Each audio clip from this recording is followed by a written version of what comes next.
সম্মানিত ফেসবুক বন্ধুরা, আসসালামু আলাইকুম ওয়া রাহমাতুল্লাহি ওয়া বারাকাতুহু। বন্ধুরা, আজকে একটা বিষয় নিয়ে আলোচনা করব। সে বিষয়টি হচ্ছে, আওয়ামী লীগ কি আবার পুনরায় দেশের রাজনীতিতে সক্রিয় হচ্ছে? আওয়ামী লীগ কি আবার দেশের রাজনীতিতে পুনর্বাসিত হচ্ছে? এই বিষয়টি আলোচনা করতে গেলে আমরা একটু পিছন থেকে শুরু করব। সম্মানিত ফেসবুক বন্ধুরা, আপনারা জানেন স্বৈরাচার এরশাদ সরকার ক্ষমতা গ্রহণ করার পর 1986 সালে প্রথম জাতীয় পার্টি প্রতিষ্ঠিত করেন। ওই বছরেই এরশাদ সরকার জাতীয় নির্বাচনের জন্য নির্বাচনের আয়োজন করেন।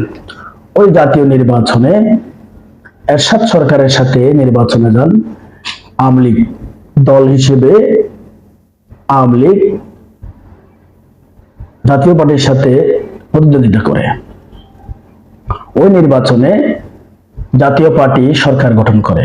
বিএনপি কিন্তু ওই নির্বাচনটা বয়কট করেছিল এবং সরকার গঠন করার পরে আওয়ামী লীগ সেই 75-এর নির্বাসিত জীবন শেষ করে দেশের রাজনীতিতে পুনর্বাসিত হয় প্রথম 1986 সালে। এরপর 1990 সালে এরশাদ সরকারের বিরুদ্ধে তুমুল আন্দোলন শুরু হয়। এই আন্দোলনে নেতৃত্ব দেন বাংলাদেশ আওয়ামী লীগ এবং বিএনপি, পাশাপাশি জামাতে ইসলাম। তিন দলের একসাথে আন্দোলনের মুখে এরশাদ সরকারের পতন হয়। সেই 1986 সালে আওয়ামী লীগ প্রথম নির্বাচিত হয়ে আবার পুনর্বাসিত হলেন 86 সালে এরশাদের হাত ধরে। স্বৈরাচার এরশাদের হাত ধরেই পুনর্বাসিত হলেন। এরপর প্রবল আন্দোলনে এরশাদের পতনের পর তত্ত্বাবধায়ক সরকার প্রতিষ্ঠিত হয়। তত্ত্বাবধায়ক সরকারের অধীনে জাতীয় নির্বাচন হয়। সেই নির্বাচনে বিএনপি জামাতের সমর্থন নিয়ে বিএনপি সরকার গঠন করে। খালেদা জিয়া ক্ষমতায় আসেন 1991 সালে। কোন রকমে হাতে নিয়ে আওয়ামী লীগ সরকার বিএনপির বিরুদ্ধে আন্দোলন করে বিএনপির পতনের পর, বিএনপি সরকারের বিদায়ের পর, এরপর আবার পুনরায় তত্ত্বাবধায়ক সরকারের অধীনে নির্বাচিত হয়ে আসেন আওয়ামী লীগ। জামাতের সমর্থন নিয়ে আওয়ামী লীগ নির্বাচিত হয়ে আসেন। এরপর 2001 সালে আওয়ামী লীগের এই বিগত 5 বছরের শাসনামল জামাতকে খুশি করতে পারেনি। পরে জামাত বিএনপিকে নিয়ে 4 দলীয় জোট গঠন করে 2001 সালে। 2001 সালে বিএনপির সাথে জোট করে আওয়ামী লীগের পতন ঘটান এবং 4 জোট সরকার গঠন করেন। 2006 সালের অক্টোবর মাসে 4 দলীয় জোট সরকারের বিদায় নেওয়ার সময় ঘনিয়ে এসেছে। জোট সরকার বিদায় নেওয়ার জন্য প্রস্তুতি নিচ্ছিলেন। সদ্য অবসরপ্রাপ্ত প্রধান বিচারপতি কেএম হাসান যাতে তত্ত্বাবধায়ক সরকারের প্রধান হতে না পারে, সেজন্য আওয়ামী লীগ 14 দলীয় জোট গঠন করে আন্দোলন শুরু করেন। 28 অক্টোবর, 27 অক্টোবর এবং 29 অক্টোবর প্রবল আন্দোলন হয়। তীব্র আন্দোলন, লগি বইটা নিয়ে আন্দোলন শুরু হয়। ঢাকার রাজপথে অস্ত্র ঠেকিয়ে প্রথম রক্তক্ষয়ী সংঘর্ষ হয় জামাতের সাথে। পল্টন, বায়তুল মুকাররম এলাকায় তুমুল সংঘর্ষ, রক্তক্ষয়ী সংঘর্ষ হয় জামাত এবং আওয়ামী লীগের সাথে। বিএনপি মহাসচিব এবং আওয়ামী লীগ সাধারণ সম্পাদকের আলোচনা তখন ব্যস্তে যায়। এরপরের ঘটনা আপনারা অবশ্যই জানেন। এরপর 1/11 সরকার ক্ষমতায় আসে, মঈনুদ্দিন ফখরুদ্দিন সরকার। তারা 2 বছর রাষ্ট্র ক্ষমতায় ছিল। 2008 সালে আওয়ামী লীগ সরকার নিরঙ্কুশ ম্যান্ডেট নিয়ে আবার সরকার গঠন করে।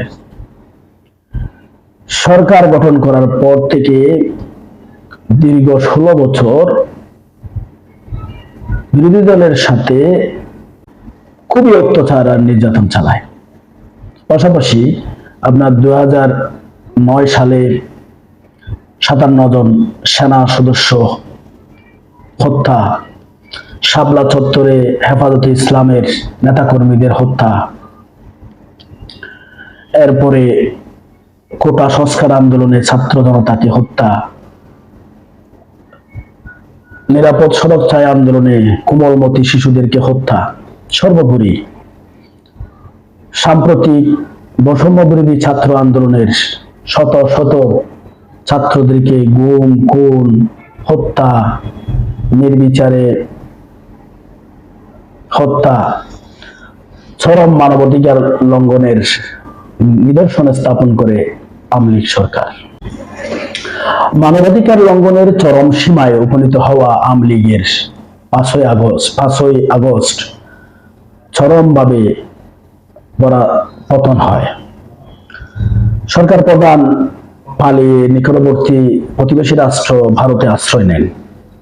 এমত অবস্থায় শোনা যাচ্ছে, লোকমুখে শোনা যাচ্ছে, আওয়ামী লীগ পুনরায় বাংলাদেশের রাজনীতিতে সক্রিয় হতে যাচ্ছে। কিভাবে সক্রিয় হতে যাচ্ছে? সবাই বলাবলি করছে আওয়ামী লীগ বিএনপির সহযোগিতায় আবার তড়িঘড়ি করে একটা নির্বাচন দিতে আন্দোলন চালাবে। এতে বিএনপিকে রাশিয়া, চীন, ইন্ডিয়া চাপাচাপি করে বিএনপিকে রাজি করাবে। বিএনপির রাজি হলেই আন্দোলনের মাধ্যমে নির্বাচন দেবে। নির্বাচনে আওয়ামী লীগ অংশগ্রহণ করতেও পারে, আবার নাও করতে পারে। অংশগ্রহণ করলেও পরবর্তীতে বিএনপিকে সমর্থন দিয়ে বিএনপিকে সরকার গঠন করতে সহযোগিতা করবে। উদ্দেশ্য হচ্ছে জামাতকে যে কোনো মূল্যে জামাতকে ঠেকাতে হবে। এখন কিছু কিছু বিশেষজ্ঞরা, কিছু কিছু রাজনৈতিক বিশ্লেষকরা বলতে চাচ্ছেন আগামীতে জামাত ক্ষমতায় আসার সম্ভাবনা তুমুলভাবে রয়েছে। কারণ বিভিন্ন ইসলামিক দলগুলোর সাথে জামাতের খুবই যোগাযোগ শুরু অলরেডি করে দিয়েছেন, এবং বেশ কিছু ইসলামিক দল এরই মধ্যেই জামাতের গুণগান, জামাতের সাথে ইসলামিক রাষ্ট্র গঠন করার কথা আলোচনা এর মধ্যেই শুরু হয়ে গেছে। যার কারণে ইন্ডিয়া এবং আওয়ামী লীগ কোনোদিনই চায় না যে জামাত বিএনপিকে সরকার গঠন করতে দিয়ে আওয়ামী লীগ 2 বছরের মধ্যে তাদের দল কুচিয়ে নেবে। এই সময়টুকুর জন্যই বিএনপিকে নিয়ে খুব দ্রুত নির্বাচন দেওয়ার জন্য আন্দোলন করবে। 2 বছরের মধ্যে দল গুছিয়ে নিয়ে 2 বছরের মধ্যেই তুমুল আন্দোলন করে বিএনপিকে ক্ষমতাচ্যুত করবে, এবং বিএনপিকে ক্ষমতাচ্যুত করতে পারলেই তারা এই বাংলার রাজনীতিতে, বাংলাদেশের রাজনীতিতে আবার পুনর্বাসিত হবে। এখন কথা হচ্ছে, সম্মানিত দর্শক, 75-এর সেই গুম, খুন, রক্ষী বাহিনীর সেই আওয়ামী লীগ যারা একনায়কতন্ত্র জারি করেছিল, বাকশাল কায়েম করেছিল, Sheikh Mujib said that on 4th correction of Bengali Constitution, there is no political party in Bangladesh. There is one political party that is called Bakshal. You can be a great leader of Bakshal but cannot make a political party. দর্শক বুঝতে পারছেন, শেখ মুজিব একটাই দল করতে চেয়েছিল, বাকশাল। আপনি চাইলে বাকশালের একজন প্রভাবশালী নেতা হতে পারবেন, কিন্তু একটি রাজনৈতিক দল আপনি গঠন করতে পারবেন না। যার কারণে 75-এ তুমুলভাবে গিরার পাত্র হয়ে আওয়ামী লীগের পতন হলো। শেখ মুজিব সপরিবারে নিহত হলেন। এরপর পুনরায় 1986 সালে এরশাদ স্বৈরাচার এরশাদের হাত ধরে আওয়ামী লীগ বাংলাদেশের রাজনীতিতে পুনর্বাসিত হলেন। এরপর অনেকটা সময় মাঝখানে পার হয়ে গেল। এর মধ্যে 2008 সালে পুনরায় ক্ষমতায় এসে এমন ভাবে স্বৈরাচারের পদচিহ্ন বাংলার জমিনে রেখে গেছেন, যেটা পৃথিবীর ইতিহাসে বিরল। আপনারা হয়তো বা সাম্প্রতিক এই আন্দোলনে দেখেছেন একটা ভ্যান গাড়িতে করে কি পরিমাণ লাশ এটার উপর উঠাচ্ছে, ট্যাঙ্কের উপর থেকে কিভাবে পুলিশ একজন ছাত্রের লাশ ফেলে দিচ্ছে, কিভাবে আবু সাইদকে গুলি করা হয়েছে, মুগ্ধর মতো ছেলেকে কিভাবে হত্যা করা হয়েছে, গুম খুন আয়নাগর। আমি অর্থনৈতিক দুর্নীতির কথা আমি বলছি না, চরমভাবে মানবাধিকার লঙ্ঘনকারী একটা রাজনৈতিক দল যদি বাংলার দেশের রাজনীতিতে পুনর্বাসিত হতে পারে, তাহলে এদেশে আওয়ামী বিরোধী কোন শক্তিকেই আর রাখবে না। এখন যারা বৈষম্য বিরোধী ছাত্র আন্দোলন করেছেন তাদের লিস্ট করে 50 বছর পর যেভাবে পিতা হত্যার প্রতিশোধ নিয়েছেন, একজন ফাঁসির আসামিকে ফাঁসিতে না উঠিয়ে যেভাবে নিজ হাতে জবাই করেছেন, কিরকম বিকৃত রুচির বিকৃত মন মানসিকতার একজন উন্মাদ হতে পারে, সেটা আপনারা এরই মধ্যে দেখেছেন। এই ধরনের একটা ফ্যাসিস্ট সরকারকে পুনরায় আবার বাংলার রাজনীতিতে, বাংলাদেশের রাজনীতিতে পুনর্বাসিত করা এদেশের মানুষের জন্য অন্তত কোনোদিন, বিএনপির জন্য কোনো মঙ্গল তো হবেই না, এদেশের মানুষের জন্য কখনোই মঙ্গলকর হবে না। তাই আমি বিএনপি, জামাত এবং বাংলাদেশের রাজনীতিতে যারা জড়িত আছেন সবার দৃষ্টি আকর্ষণ করে বলবো যে এই হায়না, এই ফ্যাসিস্ট সরকার যাতে বাংলার জমিনে, বাংলার এই রাজনৈতিক অঙ্গনে যাতে আর পুনর্বাসিত হতে না পারে।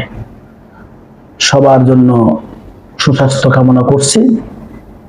আজকে এখানে শেষ করছি। আসসালামু আলাইকুম ওয়া রাহমাতুল্লাহি ওয়া বারাকাতুহু।